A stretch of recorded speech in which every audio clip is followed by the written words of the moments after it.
এক মা প্রশ্ন করছে, তোরে এতদিন আমি লালন পালন করে বড় করলাম,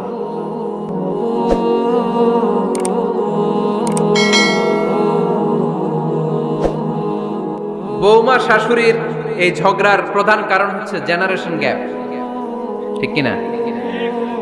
শাশুড়ি এক জেনারেশনের আর বৌমা আরেক জেনারেশনের। শাশুড়ি ভাবে একরকম, বৌমা ভাবে আরেক রকম। শাশুড়ি চায় বউর উপর খবরদারি করতে, বউ চায় শাশুড়ির উপর খবরদারি করতে। এই ডমিনেটিং এর কারণে কিলাকিলি আছে না নাই? আহা, এটা ঠিক না। আমার শাশুড়ি মায়েরা যারা আছেন, প্রথমে শাশুড়ি দিয়ে শুরু করি। আমার মাইকের আওয়াজ যে ঘরগুলোতে যায়, আমার শাশুড়ি মাদেরকে বলবো, বউদের উপর অত্যাচার করবেন না। ছেলেরে প্রশ্ন করে, তোর কাছে তোর বউ বড় না আমি বড়? আছে না নাই? এটা একটা প্রশ্ন হইল। তোর বউ বড় না আমি বড়? দুইজনেই বড়। তো এক ছেলে সুন্দর উত্তর দিছে, আমার কাছে ভালো লাগছে উত্তরটা শুনে। এক মা প্রশ্ন করছে, তোরে এতদিন আমি লালন পালন করে বড় করলাম, জীবন যৌবন তোর জন্য শেষ করলাম, আজকে বউ পাইয়া বউ তোর আপন হয়ে গেল। এবার ছেলে উত্তর দিছে, মা, আমার মুখ থেকে মা ডাক শোনার জন্য তুমি কি কষ্টটাই না করছো জীবনে। 10 মাস আমারে পেটে ধারণ করলা, খাইতে পারো নাই, বমি করছো, খালি ওষুধ খাইছো, তোমার পেট কেটে আমারে বের করা হয়েছে, 2 বছর আমারে দুধ খাওয়াইছো, পেশাব পায়খানা পরিষ্কার করেছো। বয়স যখন 3-4 তখন তোমার আমি মা ডাকছি, এই মা ডাকটা শোনার জন্য তুমি এত কষ্ট করছো। আর আরেকবারের মাইয়া এই ঘরে আইসাই তোমার মা ডাকা শুরু করছে। যেই মেয়েটা তোমারে মা ডাকে সে আমার আপন হবে না কেন মা? ঠিক কিনা? এই মা ডাক শোনার জন্য তুমি এত কষ্ট করলা, আমার লালন পালন করলা, 10 মাস পেটে ধরলা, পেশাব পায়খানা পরিষ্কার করলা, এরপরে মা ডাক শুনতে পারছো। আর আরেকবারের মেয়ে জানা নাই চিনা নাই এসেই তোমার ডাকা শুরু করছে মা। তো যে আমার মারে মা ডাকে তার স্থান তো আমার কলিজায়, ঠিক কিনা? শাশুড়ি আম্মারা যারা আছেন, প্লিজ বৌমাদেরকে কষ্ট দিয়েন না।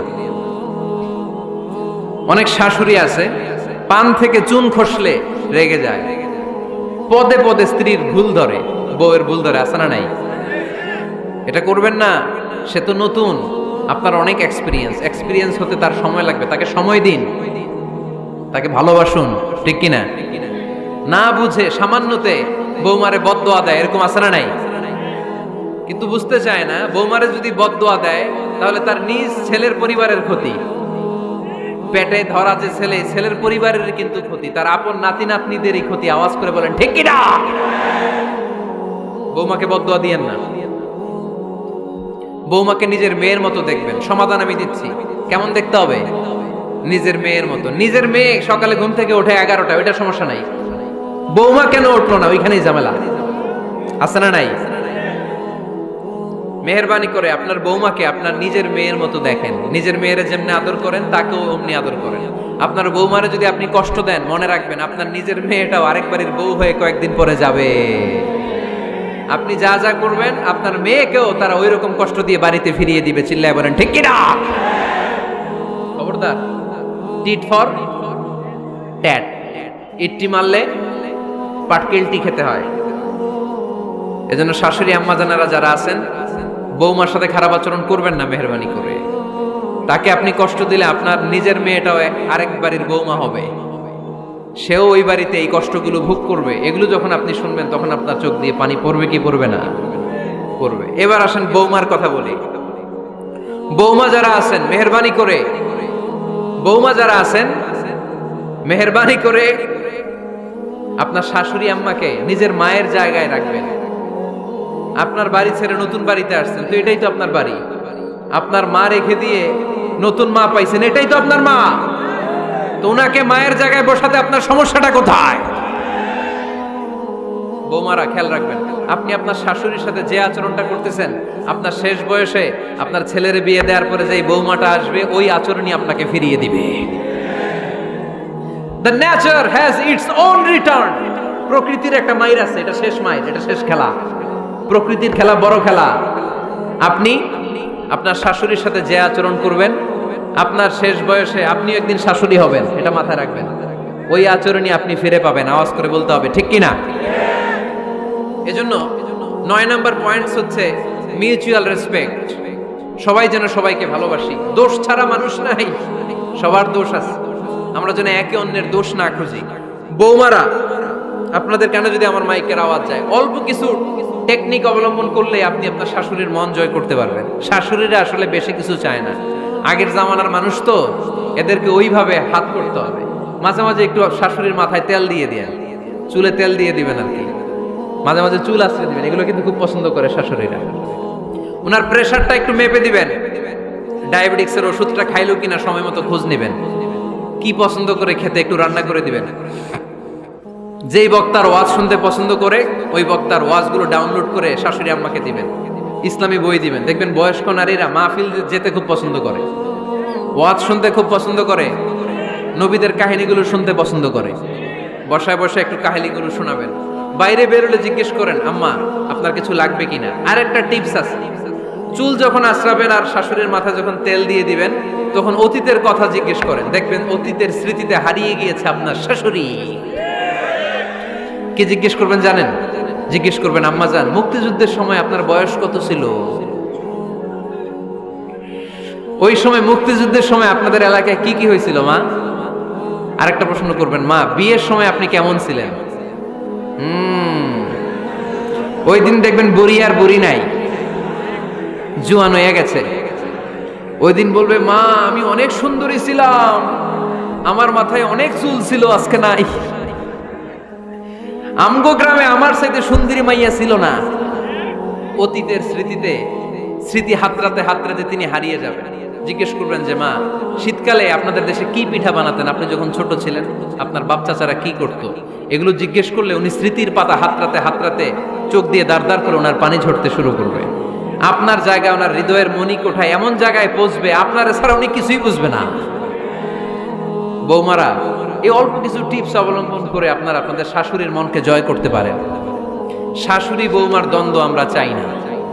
আমরা চাই শাশুড়ি বৌমাকে নিজের মেয়ের মতো জানো, আর বৌমার শাশুড়িকে আপন মায়ের মতো ভালোবাসুক, ঠিক কিনা? এই মিউচুয়াল রেসপেক্টই পারে শাশুড়ি বৌমার দ্বন্দ্বকে দূর করতে আর ঘরটারে শান্তির টুকরা বানাতে। আওয়াজ করে বলেন, ঠিক কিনা? কয়টা গেল? আর আছে কয়টা? দোয়া করবেন একে অপরের জন্য। দোয়া, সাইয়েদনা ইব্রাহিম ফ্যামিলির জন্য দোয়া করতেন, রব্বি জাআলনি মুকিমাস সালাতি ওয়া মিন যুররিয়াতি রব্বানা ওয়া তাকাব্বাল দুআ। ও আল্লাহ, আপনি আমার নামাজ কায়েমকারী বানান, আমার কলিজার টুকরা সন্তান ইসমাইলকেও নামাজ কায়েমকারী বানান। আমার দোয়াটা আপনার দরবারে আপনি কবুল করে নেন। সুবহানাল্লাহ পড়েন। রব্বানা ইন্নী আসকানতু মিন যুররিয়াতি বিওয়াদিন গায়রি যী যারইন ইনদা বাইতিকাল মুহাররাম। ও আল্লাহ, আমার সন্তান সন্ততি, আমার ফ্যামিলিকে ধুধু মরুপ্রান্তর এই উপত্যকার মধ্যে তোমার কাবা ঘরের সামনে রেখে গেলাম। তাদেরকে তুমি নামাজ কায়েমকারী বানিয়ে দিও। গোটা বিশ্বের সব মানুষের অন্তর আমার ফ্যামিলির দিকে আল্লাহ তুমি ঝুঁকিয়ে দিও। ওয়ারযুকহুম মিনাস সামারাত, ফলমূল দিয়ে আল্লাহ তুমি তাদেরকে রিজিকের ব্যবস্থা করে দিও। তার মানে সব নবীরা তাদের পরিবারের সদস্যদের জন্য দোয়া করতেন কি করতেন না? আবার কোরআন আমাদেরকে শিখালো, রব্বানা হাব লানা মিন আজওয়াজিনা ওয়া মিন যুররিয়াতিনা কুররাতা আ'য়ুন ওয়াজআলনা লিল মুত্তাকিনা ইমামা। ও আল্লাহ, এমন নেককার সন্তান, এমন নেককার স্ত্রী আপনি আমাকে দান করেন যাদের দিকে তাকালে আমার চোখ দুইটা ঠান্ডা হয়ে যায়। চক্ষু শীতলকারী স্ত্রী দেন। বিয়ে যাদের হয় নাই, ইয়াং ছেলেরা এই দোয়াটা করবা। বিয়ের জন্য দোয়ার দরকার আছে না নাই? প্রতিদিন এই দোয়া করবা, আল্লাহ এমন স্ত্রী দেন, এমন জীবন সঙ্গিনী আপনি আমাকে দেন, এমন লাইফ পার্টনার দেন যার দিকে তাকালে আমার চোখ জুড়িয়ে যায়। এমন সন্তান আল্লাহ আপনি আমার ফ্যামিলিতে দেন যাদের দিকে তাকালে আমার চোখ দুইটা ঠান্ডা হয়ে যায়। নেককার সন্তান, নেককার স্ত্রী আল্লাহর কাছে দোয়া করে চেয়ে নিতে হয়। তাহলে ফ্যামিলি মেম্বার একে অপরের জন্য দোয়ার দরকার আছে না নাই? বাবা দোয়া করবে ছেলের জন্য, ছেলে করবে বাবার জন্য, মা দোয়া করবে মেয়ের জন্য, মেয়ে করবে মায়ের জন্য, ভাই করবে বোনের জন্য, বোন করবে ভাইয়ের জন্য। দোয়ার দরকার আছে না নাই? দোয়া করবেন সবাই সবার জন্য। এই যে কোরআনের বঙ্গানুবাদ পাওয়া যায় না এখন, কথা বলেন। স্মার্টফোন আছে কার কার দেখি? হ্যাঁ, কারা কারা স্মার্ট দেখি? হাজার হাজার স্মার্ট, মাশাআল্লাহ। এই স্মার্টফোনের ভেতরে আল কোরআন নামে বাংলায় কোরআনের একটা অ্যাপস পাওয়া যায়, কথা বলেন। পাওয়া যায় কি যায় না? আজকে থেকে এই অ্যাপসটা ডাউনলোড করে প্রতিদিন 1 আয়াত 2 আয়াত 3 আয়াত করে পড়া শুরু করে দেন। বাঁচতে হলে পড়তে হবে, বাঁচতে হলে জানতে হবে, ঠিক কি না? এই স্লোগান আমাদেরকে শিখায়। এই স্লোগান তো আল্লাহ, এই স্লোগান দিয়েই তো আল্লাহ কোরআন শুরু করছে, ইকরা বিসমি রাব্বিকাল্লাযী খালাক। বাঁচতে হলে জানতে হবে, বাঁচতে হলে পড়তে হবে, পড়ার কোনো বিকল্প নাই। আওয়াজ করে বলেন ঠিক কি না? সুজানগরের রায়েরা, মোবাইলের অ্যাপসের ভিতরে আমরা কোরআন রাখতে রাজি আছি তো সবাই? হাদিসের অ্যাপস ডাউনলোড করতে রাজি আছি তো? বাস রাজি আছি, ডাউনলোড করে রাইখা দেবো, আর কেউ পড়বো না নাকি? হ্যাঁ, প্রতিদিন একটা আয়াত হলেও যেন আমরা পড়ি। আল্লাহ যা বলা দরকার সব বলে দিয়ে গেছে, নতুন করে আর কিছু বলবে না। আমরা যেন পড়াশোনা করি, আমরা যেন একটা পাঠাগার বানাই। আবারও কখনো আসার সুযোগ হইলে আমি জিজ্ঞেস করবো, যদি আমার মনে থাকে যে আপনাদের পাঠাগার আছে কার কার ঘরে, সেদিন সবার হাত তুলতে হবে। এমনি পারা যাবে তো? আল্লাহ তুমি তৌফিক দাও।